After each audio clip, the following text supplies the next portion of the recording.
Tadepalli CPI కార్యాలయంలో సమావేశం జరిగింది. ఈ కార్యక్రమంలో సిపిఐ నాయకులు కంచర్ల కాసయ్య, తుడిమెళ్ల వెంకటయ్య తదితరులు పాల్గొన్నారు. అనంతరం వారు మాట్లాడారు. మహాసభలు గ్రామస్థాయి నుండి జాతీయ స్థాయి వరకు ఈ మహాసభల పరంపర కొనసాగుతుంది. దాంట్లో భాగంగానే తాడేపల్లి ప్రాంతంలో కూడా ఈ మధ్యకాలంలో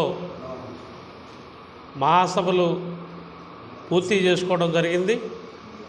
తాడేపల్లి ప్రాంత మహాసభ ఈ నెల 17వ తేదీ అనగా గురువారం రోజు తాడేపల్లి నీలం రాజశేఖర రెడ్డి భవన్లో పార్టీ సభ్యుల సానుభూతి పరుల మహాసభ జరగబోతూ ఉంది.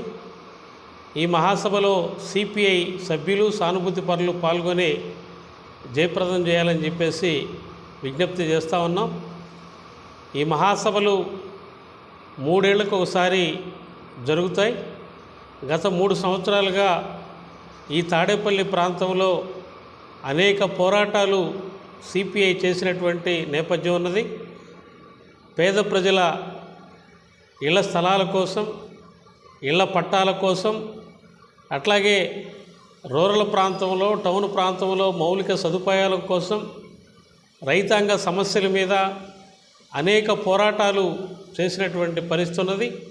అలాగే కేంద్ర రాష్ట్ర ప్రభుత్వాలు అవలంబిస్తున్నటువంటి ప్రజా వ్యతిరేక విధానాలను ఎండగడుతూ నిరసన కార్యక్రమాలు కూడా, ధర్నాలు, రాస్తారోకోలు కూడా అనేక కార్యక్రమాలు కూడా చేయటం జరిగింది.